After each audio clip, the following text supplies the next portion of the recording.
Do not schedule line out. This is Keith Couch with How to Build Your Own Home. I want to teach you about how to line out your subcontractors. I don't want you to waste too much time on scheduling. You can get a rough schedule when you first start the build and you ask all your general contractors and subcontractors and all your skilled laborers how long it's going to take, and you can put all those in a master schedule and kind of know. But what I really want to teach you today is how to line out. Lining out is a constant on-site management technique.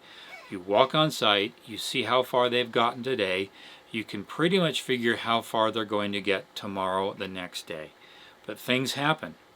I had a subcontractor put in a very, very, very nice custom carpentry steel railing system in a very, very high-end home. I asked him at the start, how long is this going to take? That gives me my rough approximation. He said 8 days. Ended up being 23 days. Now this can put a serious dent in a lot of other subcontractors coming in to do stuff on your home. The only way I knew in advance that things were not right is that I looked at how far he got on one day, and then I looked at how much further he has to get, and I knew that 8 days was not going to be enough. So I quickly called a lot of other subcontractors and told them, hey, looks like you're not going to be able to come in here for the painting and the staining of this rail until this day. And the thing is I came back the next day, he wasn't there. He got sick. He was sick for 3 days. And his one guy was there working. So when he came back, his other guy got sick too. So it put us back almost a full week. And so I was constantly there touching base with them and extending and changing my schedule with my other subcontractors.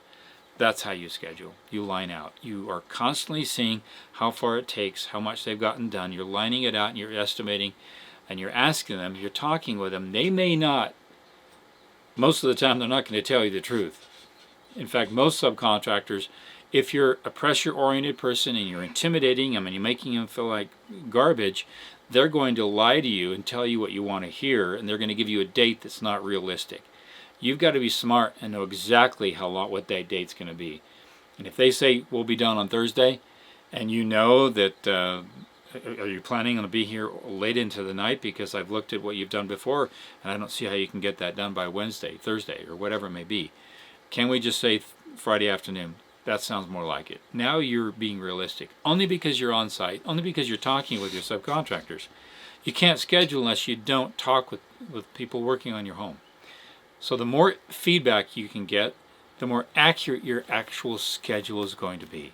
If you go by a schedule at the start on what the date they told you and you're not constantly changing that and updating it, you're going to be in trouble. So always communicate with your subcontractors who are going to come next. Contact with the subcontractors who are there now. And the more you get what the now is going to affect the next. So when they tell you what they can do now and what's going to be finished by tomorrow, then you call your subcontractors and you tell them, hey, can we delay that till next Thursday? I wanted you in here by then, but these guys are going to be a little slower, so let's adjust that. They're going to appreciate you for making the call. The scheduling is a big issue with owner builders and with even general contractors.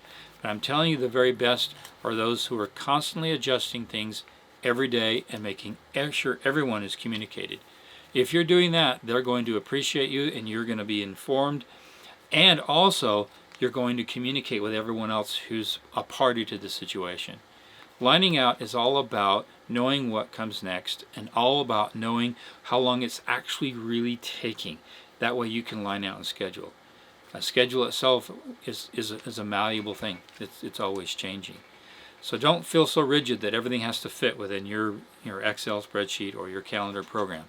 It's not going to work out that way. It's going to work out best with you being on site, checking with your guys and your subcontractors and your laborers and seeing how long it's going to take. Talking with them, get some feedback, make it work. Be there on site. I hope that helps you. Thanks.